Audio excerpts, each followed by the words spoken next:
mianatra eo atongotry Jesosy isan'andro.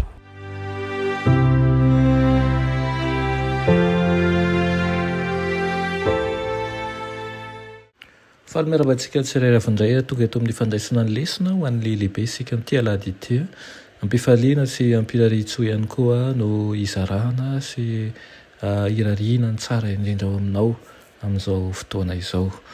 Lohanderantsika ny amin'ny lesona ny dia vavaka isika.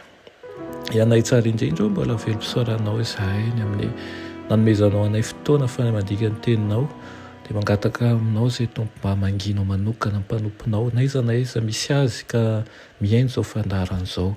Aoka tokoa ny ianao hitoetra amin'ny fiainany ka ahafahany mitombo mandrakariva amin'ny fanarahana anao aminaran'i Jesosy. Amen. Lohateny lesonantsika androany dia manao ianao va no mpanjakan'ny Jiosy. Ao Marka 10:10 ny tantara.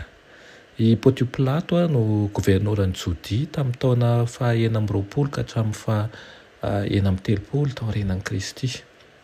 Tsy mpitarika tsara fanahy izy maro tamin'ireo asa nataony no nahavery hevitra n'ireo mponina natao amin'ny tany izay nisy azy. Nefa raha tamin'ny didim-pitsarana manameloka ho faty noho ny fitenenan-dratsy ny anan'Andriamanitra ny fitsaran'ny Jiosy an'i Jesosy. Tsy azon'ny Jiosy izay teo ambany fanapahan'ny Romanina tao anefa no mampamony olona dia noho izany dia noentiny ho any amin'ny Pilato Jesosy mba hoelohina. Tsy voalaza ny vesatra ny ampanganan'i Jesosy teo anatrehany Pilato kanefa azo heverina fa hita taratra teo amin'ny fanontaniana fohy napetraka Pilato amin'i Jesosy izany fampiangana izany. Ilay manao hoe ianao va ny mpanjakan'ny Jiosy?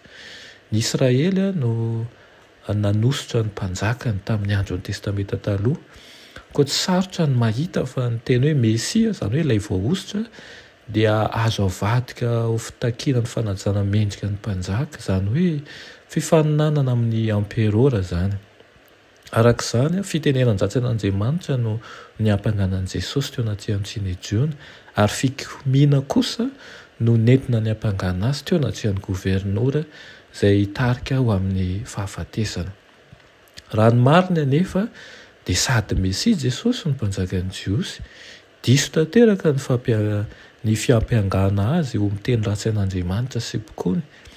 Tokony ho fanajana sy fiankofana aza no naseho taminy. Mbola naneho ny fihetsiky ny mpanjaka ihany anefa Jesosy, izany ny valiteny tamin'ny Pilato manao hoe voalazanao. Tsy no laviny na no amafisina izany fiantsoana azy izany. Mety aneo taratra n'izany valiteny izany fa mpanjaka izy saingy tsy tahaka an'izay heveran'ny Pilato azy any mahampanjaka azy. Ampidirin'ny Marka 10:15 ao amin'ny tantara ny fomba fanao izay andefasana mpifatotra anankiray amin'ny fotoanan'ny Pasika dia manontany moa Pilato eto hoe raha tian'izy ireo ny andefasana an'ilay mpanjakan'ny Jiosy ary na dia tamin'ny ao anatin'ny fanesoesoana aza no nanambarana an'izany dia nifototra taminy izany fanarabiana izany. Fandinihana mikasika ny zavatra tsapa sy izay tsy tsapa ny voalazan'ny Marka ary tsapa amin'ny Pilato fa fialonana ny tena antony nanoloran'ny ireto mpitondra fivavahana an'i Jesosy saingy tsy tsapany fa tamin'ny nanontanian'ny vahoaka dia nanatanteraka tsinahy an'ilay zavatra nitadiavin'ireo lohan'ny mpisorondreo izy.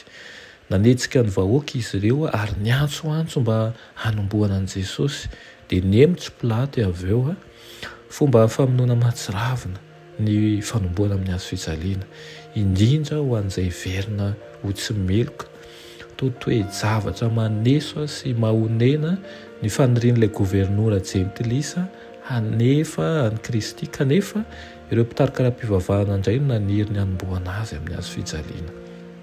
Fantatsika tokoa izany tantara izany ary mitoetra mandrakariva ny fahamarinana tokoa Kristy na dia mivadika ho zavatsarotra azany eto amin'ity tany ity.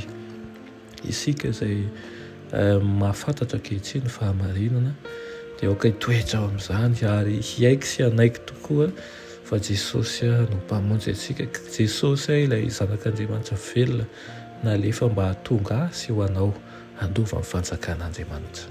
Amen. tompo tianay io mbola misaotra anao zay ny amin'izany lesona zany, ampio izay atakatra manjakariva ny teninao sy ny tianao hitoeranay eo amin'ny fiainanao. Tompo, aoka ianao tsy andao anay fa hoerinay sy tokonay manjakariva. Amin'ny anaran'i Jesosy, amen.